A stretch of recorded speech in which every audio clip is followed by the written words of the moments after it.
হয় সেখানে নামাজ প্রতিষ্ঠা করা হবে। আল্লাহ বলছেন আল্লাযীনা ইম্মাক্কানাহুম ফিল আরদি আকামুস সালাতা ওয়া আতুজ যাকাতা ওয়া আমারু বিল মারুফি ওয়া নাহাউনা আনিল মুনকার। আল্লাহ রাব্বুল আলামিন বলছেন রাষ্ট্রীয় ক্ষমতা যদি তুমি হাতে পাও, চারটি কাজ বাস্তবায়ন করবে, নামাজ কায়েম করবে, যাকাত আদায়ের ব্যবস্থা করবে, সৎ কাজের আদেশ দিবে, অসৎ কাজ থেকে বিরত রাখবে। তাহলে আজকে আমাদের সমাজে রাষ্ট্রীয়ভাবে নামাজের কোনো ব্যবস্থা নাই, নামাজের কোনো আইন নাই। আপনি ইচ্ছা করলে পড়তেও পারেন, নাও করতে পারেন। কি কথা ঠিক না ভাই? আজকে যাকাত যদি আপনি ইচ্ছা করে দিতেও পারেন, নাও দিতে পারেন, কেউ আপনাকে লাঠি পেটা করবে না। হজ আপনি ইচ্ছা করলে করতেও পারেন। ইসলামের সমস্ত কিছু মুসলিম ল, পার্সোনাল ল, এটা পার্সোনাল ব্যাপারে পরিণত, ব্যক্তিগত ব্যাপারে পরিণত হয়েছে। আপনি ইচ্ছা করলে করতেও পারেন, নাও করতে পারেন। কিন্তু জিহাদ শব্দের অর্থ হচ্ছে প্রতিষ্ঠিত, প্রচেষ্টা করা, চেষ্টা করা। যে জায়গায় যে বস্তু নাই সেই জায়গায় সে বস্তু প্রতিষ্ঠা করার চেষ্টা করা। আমাদের দেশে কোরআনের আইন নাই, একটা আইন দিয়েও রাষ্ট্র চলে না। আছে একটা বিধানও কোরআনের নাই যেটা দিয়ে রাষ্ট্র পরিচালিত হয়। একটা আইন ছিল মিরাজ বন্টন, যে সূরা নিসায় এই মিরাজের বন্টনের কথা আছে, যে নারীরা কিভাবে অংশ পাবে। এরপরে দেখা গেল এখানে একটা পাকিস্তান আইয়ুব সরকার একটা ভেজাল ঢুকায় গেছে। সেই ভেজালটা হচ্ছে দাদা থাকতে যদি পিতা মারা যায় তাহলে নাতি কোনো সম্পত্তি পাবে না। কিন্তু দেখা যাচ্ছে এখন আইনে পরিণত করা হয়েছে অন্যান্য চাচা জ্যাঠো যেভাবে অংশ পাবে তার ওই নাতিও সেভাবে অংশ পাবে। এটা কোরআন বিরোধী আইন। কিন্তু হাদিস আল্লাহ রাসূল বলছেন যদি এরকম পিতা থাকতে দাদা থাকতে পিতা মারা যায়, দাদাকে অনুগ্রহ করার কথা বলছেন। অন্য ভাইদের চেয়ে বেশি সম্পদ দাদা দিতে পারে। কি সুবহানাল্লাহ বলবেন না? কিন্তু ওই যে আইয়ুব সাহেব বলছেন যদি না দেয়, এই জন্য আইন পাশ করে গেছেন, এটাও কোরআন বিরোধী আইন। একটা আইন আমাদের দেশে কোরআনের রাষ্ট্র চলবে এই বিধান নাই। এই জন্য ইসলামী হুকুমত প্রতিষ্ঠিত হোক। আল্লাহ বলছেন আকিমুদ্দিন ওয়ালা তাতাফাররাকু, নামাজ পড়া যেমন ফরজ, রোজা রাখা যেমন ফরজ, ঈমান গ্রহণ করা ফরজ। আকিমুদ্দিন, দ্বীনকে প্রতিষ্ঠা করার জন্য ফরজ। কেউ যদি না করে আপনার সমর্থন থাকা লাগবে, কেউ যদি না করে আপনাকে চেষ্টা করা লাগবে, নাইলে এই ফরজিয়া থেকে আপনি বাঁচতে পারবেন না। খালি শুনশুনা হয়ে থাকবেন, টাকা চাইলে মুখ বাঁকা করেন। ইসলামী সংগঠন করতে টাকা দেওয়া লাগে। আল্লাহ বলছেন তুজাহিদুনা ফি সাবিলিল্লাহি বিআমওয়ালিকুম ওয়া আনফুসিকুম, তোমাদের জান এবং মাল দিয়ে তোমরা আল্লাহর রাস্তায় সংগ্রাম করো। কি সুবহানাল্লাহ বলবে না? জানও দিতে হবে, মালও দিতে হবে। আল্লাহ রাব্বুল আলামিন বলছেন ইয়া আইয়ুহাল্লাযীনা আমানু হাল আদুল্লুকুম আলা তিজারাতিন তুনজিকুম মিন আযাবিন আলীম। হে ঈমানদারগণ, আমি কি তোমাদেরকে এমন একটা ব্যবসার কথা বলবো না যে ব্যবসা দ্বারা কি হবে, তোমরা কি করবে, সেই ব্যবসার মাধ্যমে আল্লাহর যন্ত্রণাদায়ক আযাব থেকে, শাস্তি থেকে তোমরা বেঁচে থাকবে। জোরে বলি সুবহানাল্লাহ। সেটা কি করবে? তুমিনুনা বিল্লাহি ওয়া তুজাহিদুনা ফি সাবিলিল্লাহ, তোমরা আল্লাহর প্রতি বিশ্বাস স্থাপন করবে এবং আল্লাহর রাস্তায় জান এবং মাল দিয়ে জিহাদ করবে, চেষ্টা করবে, সংগ্রাম করবে। যালিকুম খায়রুল লাকুম, এটা হবে তোমাদের জন্য উত্তম। যদি তোমরা কি করো অনুধাবন করতে পারো, তোমরা যদি বোঝো। আল্লাহ রাব্বুল আলামিন বলছেন আল্লাযীনা আমানু ইউকাতিলুনা ফি সাবিলিল্লাহ। আল্লাহ রাব্বুল আলামিন বলেন যারা ঈমানদার তারা কি করে? আল্লাহর পথে জিহাদ করে, আল্লাহর পথে সংগ্রাম করে। ওয়াল্লাযীনা কাফারু ইউকাতিলুনা ফি সাবিলিত তাগুত। আল্লাহ রাব্বুল আলামিন বলছেন যারা কাফের, যারা এরকম আল্লাহকে অস্বীকার করে, তারা কি করে? শয়তানের পথে, তাগুতের পথে, রাষ্ট্রদ্রোহী, এরকম আল্লাহর বিধান অস্বীকারকারী এই তাগুতের পথে সংগ্রাম করে। জোরে বলি নাউযুবিল্লাহ। কি আমরা এরকম আছি কিনা?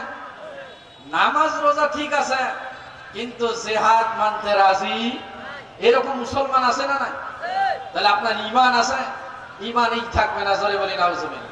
আল্লাহর একটা বিধানকে কেউ যদি তুচ্ছ তাচ্ছিল্য ভাবে অস্বীকার জ্ঞাপন করে, তার মধ্যে ঈমান ছুটে যায় নাওয়াকিসুল ঈমান, ঈমান ভঙ্গের 10টি কারণের বলা হচ্ছে আল্লাহর বিধানের সামান্য কিছু যদি কেউ এরকম অস্বীকৃতি জ্ঞাপন করে, আল্লাহ রাসূলের আনিত বিধান জীবন ব্যবস্থাকে কেউ যদি তুচ্ছ তাচ্ছিল্য করে, তার ঈমান থাকবে না। আপনি নামাজ পড়েন, আপনি ইসলামের বিধিবিধান সব মানেন, কোন জিহাদের জায়গা নাই, কোথায় জিহাদ করব, কার সঙ্গে জিহাদ করব, এরকম যদি কথা জবান দিয়ে বলেন, তাহলে আপনাকে নতুন করে কলেমা পড়ি ঈমান আনতে হবে, নাহলে আপনার ঈমান নবায়ন করতে হবে, নাহলে আপনি মুসলমান থাকবেন না। সরে বলি নাউজুবিল্লাহ। আল্লাহ রাব্বুল আলামিন বলেন, ফাকাতিলু আউলিয়া আশ-শাইতান, অতএব তোমরা শয়তানের অনুসারী, শয়তানের বন্ধুদের সঙ্গে সংগ্রাম করো। ইন্না কাইদাশ শাইতানে কানা দাঈফা। আল্লাহ রাব্বুল আলামিন বলছেন, নিশ্চয়ই শয়তানের ষড়যন্ত্র অত্যাধিক দুর্বল। কি সুবহানাল্লাহ বলবেন না? শয়তান ষড়যন্ত্র করেছিল নদওয়ার বৈঠকে, কাফির মুশরিক সময় আবু জেহেল সহ পরামর্শ দিয়েছিল আল্লাহর নবীর গলা কর্তন করার জন্য। ওমর ফারুক রাদিয়াল্লাহু তাআলা আনহু আল্লাহর নবীর গলা কর্তন করতে যাইয়ে ইসলাম গ্রহণ করলো। সুবহানাল্লাহ বলবেন না? ষড়যন্ত্র করেছিল ইসলামকে চিরতরে নির্বাপিত করে দেবে, দুনিয়া থেকে নিশ্চিহ্ন করে দেবে। কিন্তু আল্লাহ বলছেন, ইউরিদুনা লিইউতফিউ নূরাল্লাহি বিআফওয়াহিহিম ওয়াল্লাহু মুতিম্মু নূরিহি ওয়ালাউ কারিহাল কাফিরুন। তারা ফুদি ইসলামকে নির্বাপিত করতে চায়, কিন্তু আল্লাহ রাব্বুল আলামিন ইসলামকে বিজয়ী দিবেন, ইসলামকে উন্নত করবেন। এরকম আল্লাহ রাব্বুল আলামিন ইসলামকে প্রতিষ্ঠিত করবেন যদি ওয়ালাউ কারিহাল কাফিরুন। আল্লাহ বলেন, কাফেরদের যদি সেটা অপছন্দ হয়। কি সুবহানাল্লাহ বলেন? লা ইলাহা ইল্লাল্লাহ, লা ইলাহা, লা ইলাহা, লা ইলাহা, লা ইলাহা, লা ইলাহা ইল্লাল্লাহ মুহাম্মাদুর রাসূলুল্লাহ। আল্লাহ রাব্বুল আলামিন বলছেন, ফালিয়াকাতিল ফি সাবিলিল্লাহ, তোমরা আল্লাহর রাস্তায় সংগ্রাম করো, আল্লাহর রাস্তায় জিহাদ করো। আল্লাযীনা ইয়াশরুনাল হায়াতাদ দুনিয়া বিল আখিরাহ, যারা আখিরাতের বিনিময়ে কি করেছে? দুনিয়ার জীবনকে বিসর্জন দিয়েছে। যারা দুনিয়ার জীবনকে এরকম তুচ্ছ তাচ্ছিল্য মনে করেছে, দুনিয়ার জীবনকে বিক্রয় করেছে আখিরাতের বিনিময়ে, এরা কি করে? আল্লাহর রাস্তায় জিহাদ করে, আল্লাহর রাস্তায় সংগ্রাম করে। যারা পরকালকে প্রাধান্য দেয়, পরকালীন জীবনকে প্রাধান্য দেয়, আল্লাহ রাব্বুল আলামিন বলছেন, তারা আখিরাতের বিনিময়ে দুনিয়ার জীবনকে বিক্রি করে, তারা আল্লাহর রাস্তায় জিহাদ করে। ওয়া মাইয়ুকাতিল ফি সাবিলিল্লাহি, আল্লাহ বলছেন, যারা আল্লাহর রাস্তায় জিহাদ করে, আল্লাহর রাস্তায় দ্বীন প্রতিষ্ঠার জন্য, আল্লাহর হুকুমত প্রতিষ্ঠার জন্য সংগ্রাম করে, ফায়ুকতাল আও ইয়াগলিব, সে যদি নিহিত হয়, তা অথবা যদি কি হয়, আও ইয়াগলিব, যদি সে বিজয়ী হয়, ফাসাউফা নুতিহি আজরান আযীমা। আল্লাহ রাব্বুল আলামিন বলছেন, সে যদি নিহিত হয়, শহীদ হয়, তা আল্লাহর দরবারে বিশাল বড় প্রতিদান পাবে। অথবা সে যদি একদিন গাজী হয়, বিজয়ী হয়, আল্লাহ বলছেন কি করবেন? আজরান আযীমা, বিশাল বড় প্রতিদান দিবেন। জোরে বলি আলহামদুলিল্লাহ। তাহলে মইলে শহীদ, বাঁচলে গাজী। যদি আপনি শহীদ হন, আল্লাহ বলছেন, ওয়ালা তাকুলু লিমান ইউকতালু ফি সাবিলিল্লাহ, তোমরা তাদেরকে নিহিত বলিও না যারা আল্লাহর রাস্তায় সংগ্রাম করে নিহিত হয়েছেন, যারা শহীদ হয়েছেন, তাদেরকে তোমরা মৃত্যু বলিও না।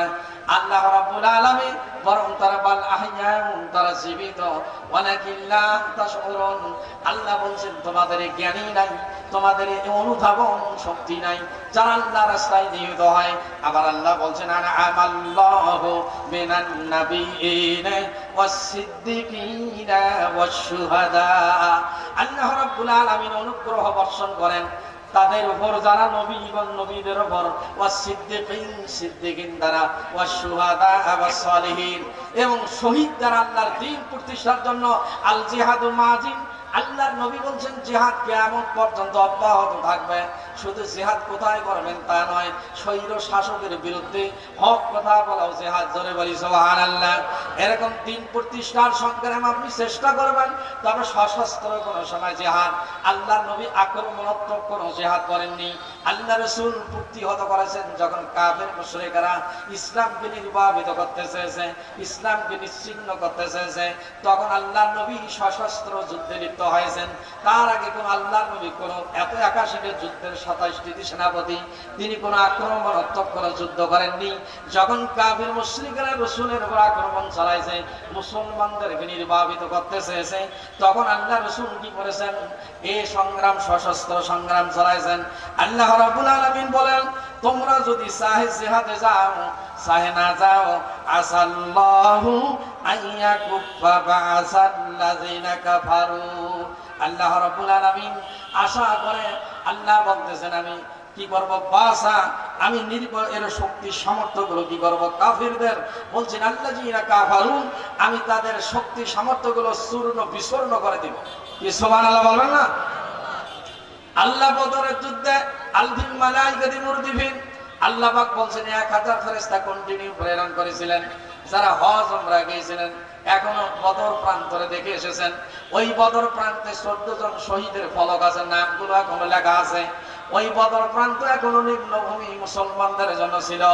এই বদরে 1000 কন্টিনিউ ফেরেশতা ছিল, সবুজ পাগড়ি ধরে। আর আল্লাহ পাক বলছেন ফাজরিবু ফাওকাল আনাক, তোমরা এদের গর্দানে কি করো? আঘাত করো। কুল্লা বানানেন, এবং প্রত্যেক জোড়ায় জোড়ায় আঘাত করো, গর্দানে আঘাত করো, যেন মৃত্যুবরণ করে না। সারা জীবন যারা তারা যেন অনুধাবন করতে পারে ইসলামের বিরুদ্ধাচরণ করলে, ইসলামের বিরুদ্ধে অস্ত্র ধারলে কি হয়, এই অবস্থা আল্লাহ পাক সেই দিন দেখায় দিয়েছেন। জোরে বলি সুবহানাল্লাহ। কাফেরদের শক্তি সামর্থ্য চূর্ণ বিচূর্ণ করে দিয়েছেন, মুসলমানদেরকে বিজয়ী দিয়েছেন, এবং 100% সিউরিটি মুসলমান একদিন আবারও বিজয় অর্জন করবে। জোরে বলি আলহামদুলিল্লাহ। এদিন অচিরেই আসতেছে।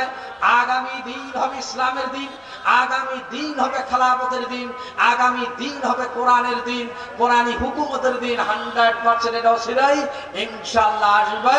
এটা আল্লাহ পাকের ওয়াদা, তিনি বিজয় দিবেন। এরপরে পরের আয়াতে আল্লাহ রাব্বুল আলামিন বলছেন, ওয়া মান ইয়াশফা শাফাআতান হাসানাতান ইয়াকুল লাহু নাসিবুম মিনহা। আল্লাহ রাব্বুল আলামিন বলছেন, যারা ভালো কাজের জন্য মানুষকে সুপারিশ করে, এই সুপারিশের অংশ তার আমলনামায় লেখা হবে। কি জোরে বলি সুবহানাল্লাহ। কি আমার কথা আপনারা বুঝতেছেন তো? আপনি যদি একটা লোককে নামাজের কথা বলেন, ওই লোকটা আপনার কথায় যদি নামাজি হয়, তাহলে কি হবে? ওই নামাজের সব আপনার আমলনামায় লেখা হবে। আপনি হজ উমরা করেছেন, আল্লাহ সামর্থ্য দিয়েছিল, আপনি আরেকজনকে হজের দাওয়াত দেন, উমরার দাওয়াত দেন, ভাই তোমার তো হজ করার সামর্থ্য আছে, তুমিও যাইতে পারো। তখন লোকটা যদি কয় হ্যাঁ আমি তো পারি, ইচ্ছা করলে আপনার কথা উদ্বুদ্ধ হইয়া যদি হজ করে, ওই হজ করি যে সবে আপনার আমলনামায় সেই সব লেখা হবে। আমি যে উমরা করেছেন, ওই লোকটার উমরা করার সামর্থ্য আছে, আপনি বলতে পারেন ভাই আমি তো এইমাত্র উমরা করে আসলাম, আপনি ইচ্ছা করলে পারেন। আল্লাহ পাক আমার চেয়েও আপনাকে সম্পদ দিয়েছেন, আপনি সুপারিশ করার কারণে ওই লোক আমল করিয়েছে সবে। আল্লাহ রাসূল বলছেন মান দাআ হুদান ওয়া শাফাআতান, কোন ব্যক্তি হাদিসে আছে আল্লাহ রাসূল বলছেন ভালো কাজের সুপারিশ করবে, এই সুপারিশের অংশ সেও পাবে। অনুরূপ যদি আপনি মন্দ কাজের সুপারিশ করেন, আল্লাহ বলছেন ওয়া মান ইয়াশফা শাফাআতান সাইয়্যাতান ইয়াকুল লাহু কিফলুম মিনহা। আল্লাহ রাব্বুল আলামিন বলছেন, কেউ যদি মন্দ কাজের সুপারিশ করে, গুনার কাজের সুপারিশ করে, এই গুনাহ করিয়ে তার আমলনামায় যে সবে, যে ব্যক্তি সুপারিশ করেন, পরামর্শ দিয়েছেন, ওই ব্যক্তির আমলনামায় ওই গুনাহ পরিমাণ গুনাহ লেখা হবে। কি নাউজুবিল্লাহ বলবেন না? তাহলে এখন সামনে আসতেছে এই সুপারিশের, এই আয়াতের ব্যাখ্যায় এই ভোটের একটা ইনডাইরেক্ট কথা এসেছে। সামনে নির্বাচন আসতেছে, আপনি কার পক্ষে সুপারিশ করবেন? ইসলামী দলের পক্ষে না ওয়ান ইসলামী দলের পক্ষে? রাজি আছেন তো? লিল্লাহে তাকবীর, নারায়ে তাকবীর। কোরআন হাদিস যেখানে, কোরআন হাদিস যেখানে, আল কোরআনের আলো, আল হাদিসের আলো। সম্মানিত হাজরিন, আপনি সুপারিশ করেন ব্যালটের মাধ্যমে, সিলের মাধ্যমে। আপনার সুপারিশ যদি ভালো লোকের পক্ষে হয়, ওই ভালো লোকটা যদি আপনার নির্বাচিত হয়ে এমপি হয়, চেয়ারম্যান হয়, মেম্বার হয়, সে যত ভালো কাজ করবে এই ভালো কাজের এক অংশের সব আপনার আমলনামায় লেখা হবে। আর আপনি যারা সুপারিশ করেছেন, যদি ওই লোকটা সুপারিশ পাওয়ার পর গুনার কাজ করে, এরকম যাত্রার কি করে পারমিশন দেয়? কি দেয় কি না? আর এই মঞ্চে তো অনেকে এসেছিল, কি কথা বলেন ঠিক কি না? যাত্রার পারমিশন দিয়েছে। এখন আপনি সুপারিশ করেছেন তাকে, কোনার কাজের পারমিশন দিয়েছে। এরকম দেখা গেল আপনি ভোট দিয়েছেন তা নেই, সুপারিশ করেছেন তা নেই। এটা আমার কথা নয়, কোরআনের কথা। যদি আপনি তুচ্ছ তাচ্ছিল্য মনে করেন, আপনার ঈমান থাকবে না। মুফাসসির কেরাম এ বক্তারা বানায়া বলে, জোরে বলি নাউজুবিল্লাহ। বানায়া যদি কোনো মুফাসসির কেরাম কোনো কথা বলে, আল্লাহর নবী বলেন আল্লাহ পাকের লানত তার উপর।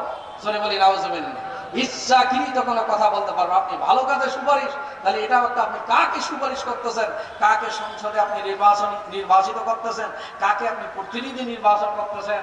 এই মস্তিষ্কে আপনার চিন্তা চেতনায় থাকা লাগবে আল্লাহর কথা। যদি আপনি ভালো কাজে সুপারিশ করেন, তাহলে এর কি পাবেন? আপনি তার অংশীদারিত্ব হবেন, আপনি তার সবের অংশীদারিত্ব হবেন। গুনার কাজের যদি সুপারিশ করেন, এই গুনার কাজের অংশীদারিত্ব আপনি হবেন। আল্লাহ বলছেন ওয়া কানা আল্লাহু আলা কুল্লি শাইইন মুকিতা। আল্লাহ রাব্বুল আলামিন বলছেন, আল্লাহ সমস্ত কাজের উপর শক্তিবান, সমস্ত কাজের উপর ক্ষমতাবান, সমস্ত কাজের উপর পরাক্রমশালী। কি সুবহানাল্লাহ বলবেন না? কেউ যাহা পারে না সেটা কে পারে? কেউ যাহা দেখে না। কারো ক্ষমতা যখন শেষ হয়ে যায়, কার ক্ষমতা শুরু হয়ে যায়?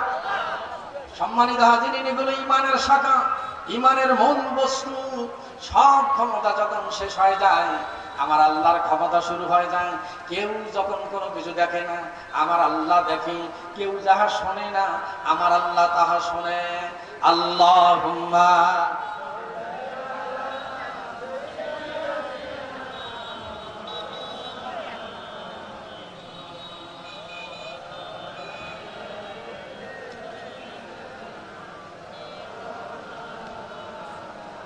আসলে সকালে ভাত খেয়ে আসছেন তো, কেউ হয়তো না খেয়ে বাড়াইছেন নাকি তাও আল্লাহ জানে।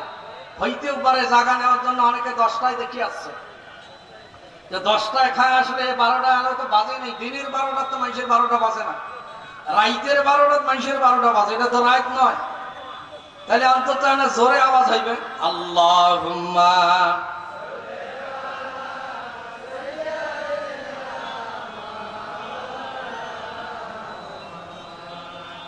وعلى آل سيدنا। সম্মানিত হাজিরিন, আমি আগে বলছি সূরা নিসার 84-85, সামনে আগাবো 86, 87।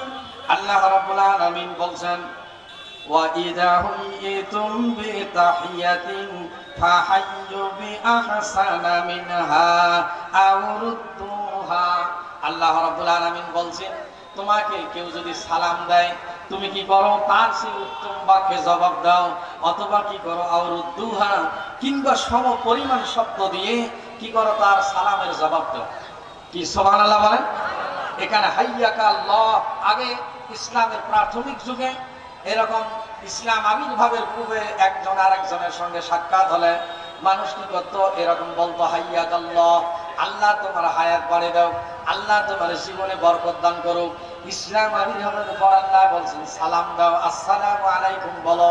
সূরা নূরের মধ্যে আল্লাহ বলছেন, ইয়া আইয়ুহাল্লাযীনা আমানু, হে ঈমানদারগণ, তোমরা কি করো না? লা তাদখুলু বুয়ুতান হাত্তা তাস্তানিসু ওয়া তুসাল্লিমু আলা আহলিহা। তুমি যখন বাড়িতে প্রবেশ করবে, কারো বাড়িতে যখন তুমি ঢুকবে, যতক্ষণ তার বাড়িতে অনুমতি নেওনি, যতক্ষণ সালাম দাওনি, ততক্ষণ তুমি তার বাড়িতে ঢুকিও না। জোরে বলি সুবহানাল্লাহ। ওমর ফারুক রাদিয়াল্লাহু তাআলা আনহু তার মেয়ে হাফসার বাড়িতে গেছেন। রাসূলের স্ত্রী ওমরের মেয়ে হাফসা, ওমর রাদিয়াল্লাহু তাআলা আনহু বাড়িতে গেছেন। দরজায় 3 বার সালাম দিয়েছেন, আসসালামু আলাইকুম ইয়া আহলাল বাইত। বাড়ির লোকদেরকে সালাম দিয়ে যখন 3 বার জবাব আসেনি, ওমর ফারুক রাদিয়াল্লাহু তাআলা আনহু বাড়ি থেকে ফিরে এসেছেন, বাড়িতে ঢোকেননি। কি সুবহানাল্লাহ বলবেন না? আর আপনি তো সালামও দেন না, বাড়িতে কোনো গলা খাকারও দেন না, কথাই বলেন না, হুড় হুড় করে ঢোকেন। এটা ইসলামের বৈশিষ্ট্য না, ইমানদারের বৈশিষ্ট্য। এটা ঢুকতে পারেন না, এটা চরম অন্যায় এবং কবিরা গুনাহ। অনুমতি দিতে হবে কিংবা সালাম দিতে হবে, এটা আল্লাহ পাক বলছেন। আর সালাম যদি দিয়ে উত্তর দেয় তারপরে বলবেন আমি যাব কি না, এটা একটা অনুমতির সিস্টেম বলা হয়েছে। তাহলে এখানে সালামের একটা বিশেষ আদব শেখায় দিয়েছেন পেয়ারা হাজিরিন। এখন তো সালাম আমাদের দেশে বহু প্রকার। একটা মোবাইলে সালাম আছে, কি আছে না, খালি কয় সালাম আলাইকুম, কোনো স্পষ্ট কোনো সালাম কি আছে কি না? যদি আপনি এই কথা বলেন তাহলে অনেক সময় আপনি অভিশপ্ত হয়ে যেতে পারেন। আপনার দোয়া কারো উপর বর্তাইতে পারে নাও পারে, কিন্তু অন্যের দোয়া বর্তাইতে পারে। সালাম দিলে ভালোভাবে দিবেন, আসসালামু আলাইকুম।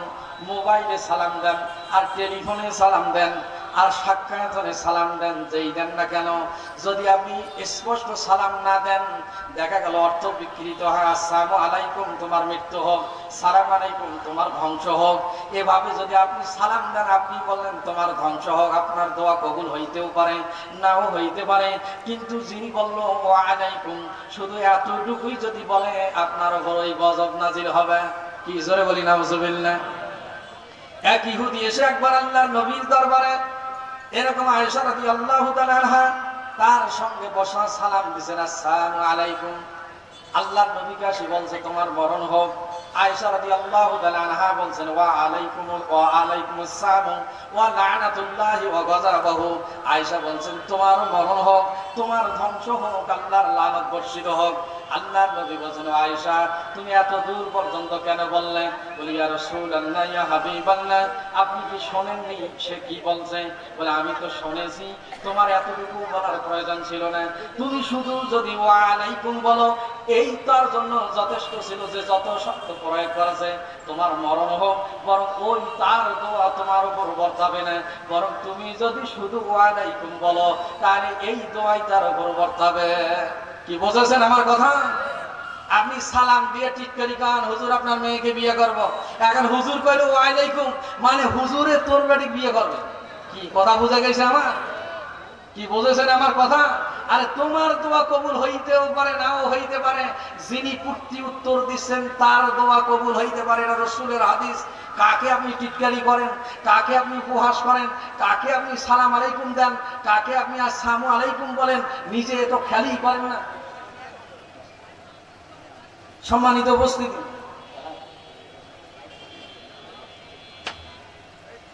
সম্মানিত হাজিরিন, আমাদের মাহফিলের বিশেষ অতিথি স্যার, সম্মানিত চেয়ারম্যান সাহেব, এই ইউনিয়নের প্রতিনিধি, তিনি আমাদের মাঝে এসেছেন। ওই এখনই কথা বলবেন।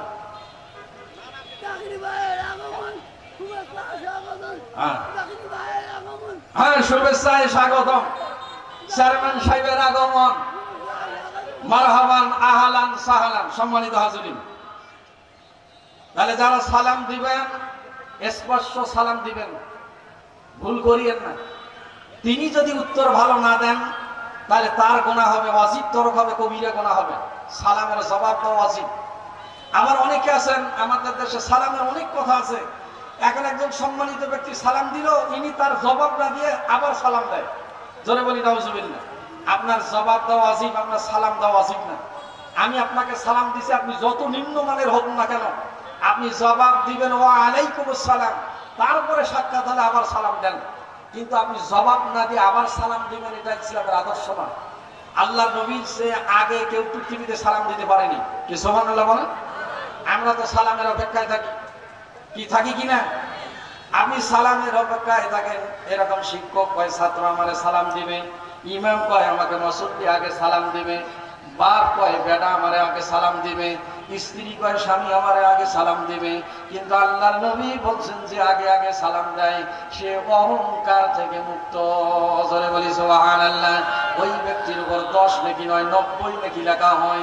আপনি সালামের প্রতি উত্তরে যখন বলবেন ওয়া আলাইকুমুস সালাম ওয়া রাহমাতুল্লাহি ওয়া বারাকাতুহু ওয়া মাগফিরাতুহু, এতদূর পর্যন্ত হাদিসের ইবারত রয়েছে। আপনি প্রত্যেক শব্দে এরকম 10টা করে নেকি পাবেন। তা আপনি বাড়ায়া বলবেন, আল্লাহ পাক নিজে বলছেন তুমি সালামের সঠিক উত্তর দাও, কিংবা একটু বাড়ায়া বলো। যে তোমার কল্যাণ কামনা করে তার সে একটু তার বেশি তুমি কল্যাণ কামনা করো। আল্লাহ রাসূল বলছেন যে তোমার 1 বিগত অগ্রগামী করে তুমি তার জন্য 2 বিগত অগ্রগামিতা কামনা করো।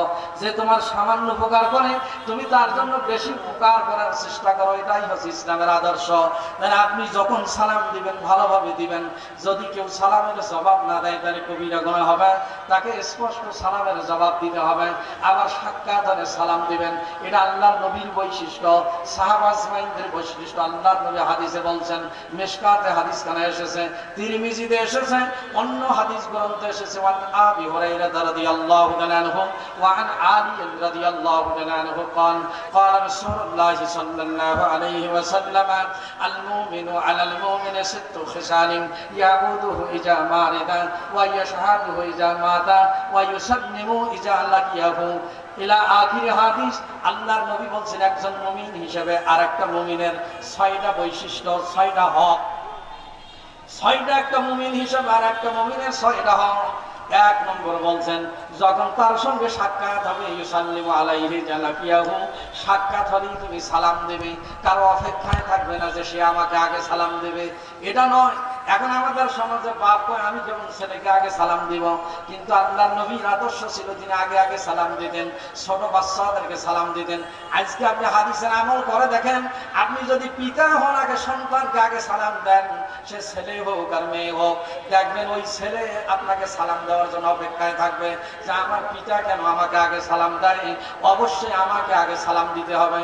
যদি আপনি ছাত্রকে আগে সালাম দেন, এটা আমার প্রমাণিত কথা বলছি, ছাত্রকে আগে যদি আপনি সালাম দেন, ওই ছাত্র লজ্জিত হয়ে দেখবেন অপেক্ষায় থাকবেন যে হুজুর আমাকে আগে সালাম দেয়, অতএব আমাকে চেষ্টা করতে হবে আমি যেন আগে সালাম দিতে পারি।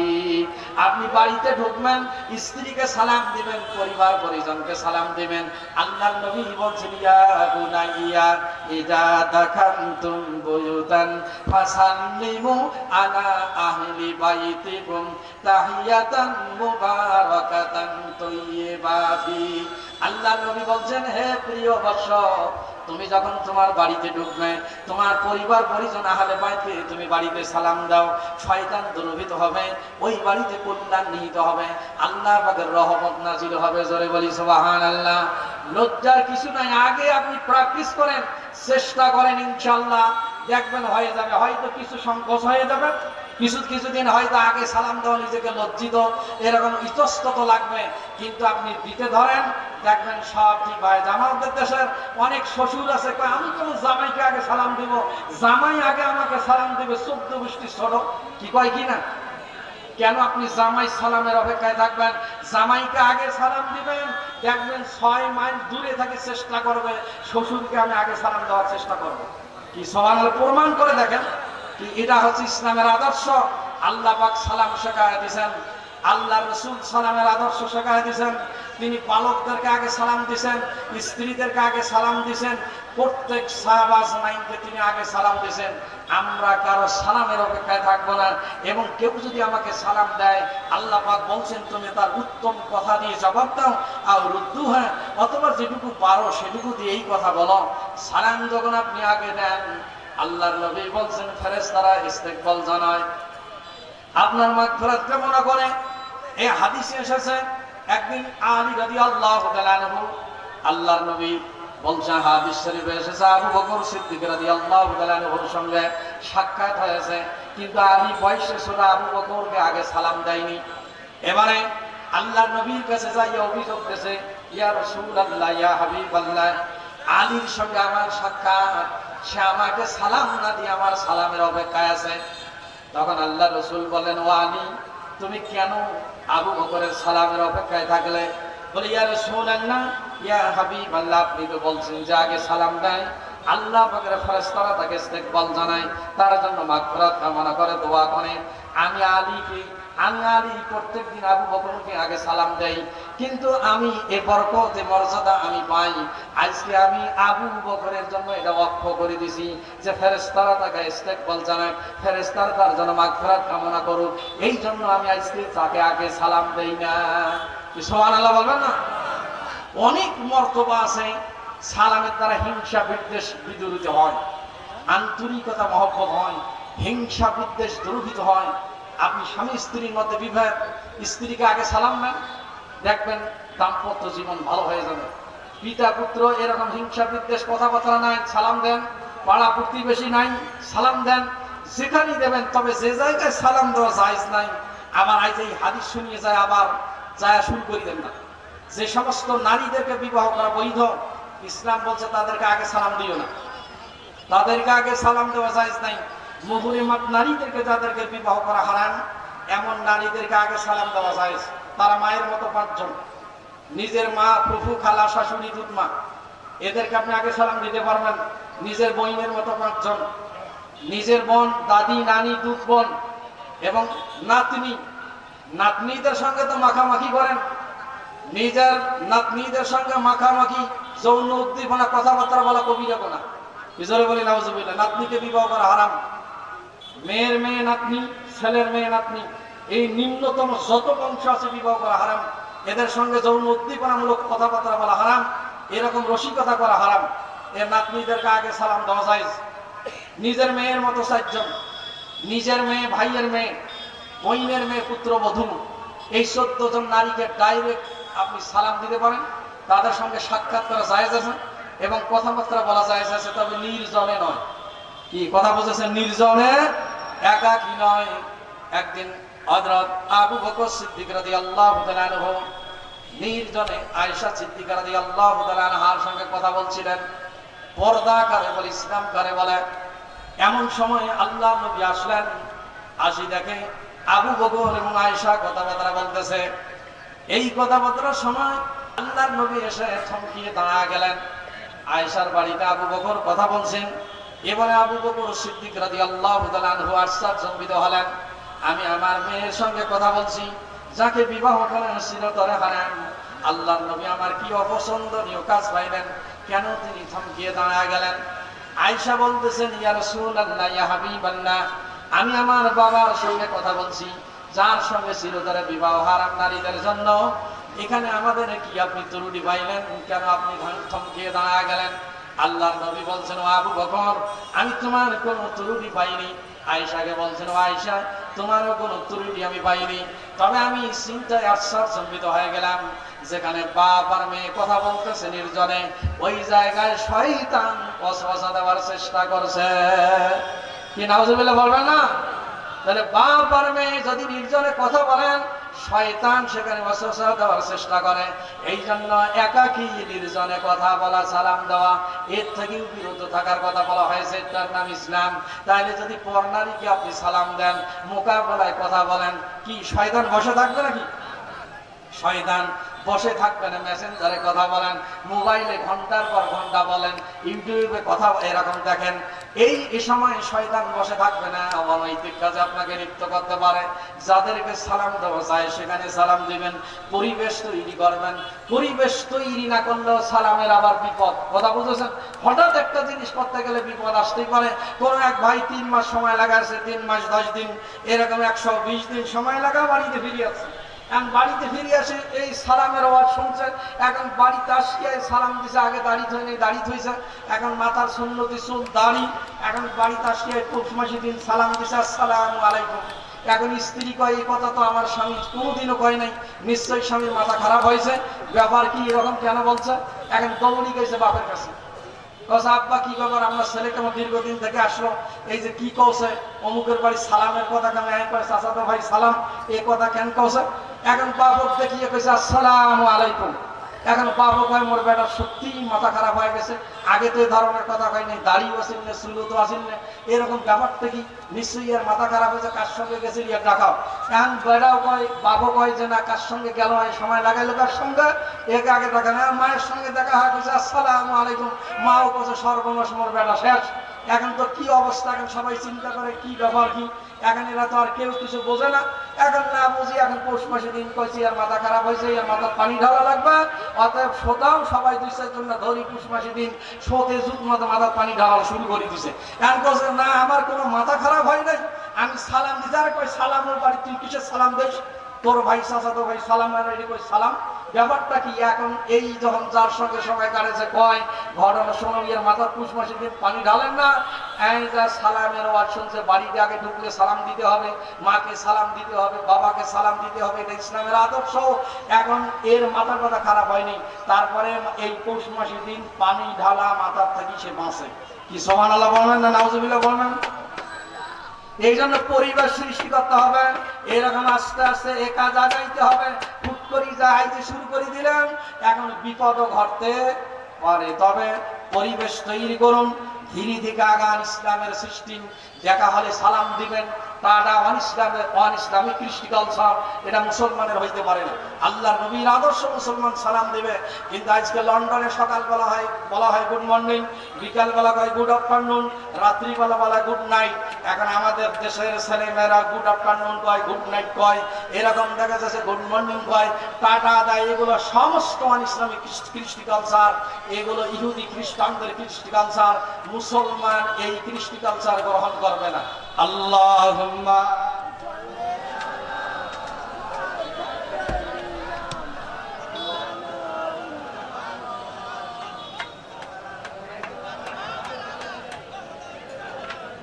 কি দরুদ শেষ নাকি?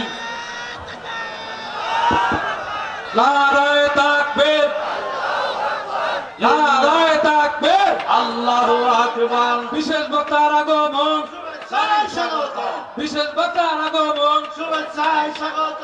শুক্রহাটের পক্ষ থেকে শুভেচ্ছা। আল জিহাদ, আল জিহাদ, সামিলুনা সামিলুনা, আল জিহাদ, আল জিহাদ, সামিলুনা সামিলুনা, নারায়ে তাকবীর, আল্লাহু আকবার। সম্মানিত হাজিরিন, সম্মানিত উপস্থিতি, লাইটের আলো আসলে আর মোমবাতির আলো চলে না। আগে বলছি বাড়ির মুরগি ডাল বরাবর।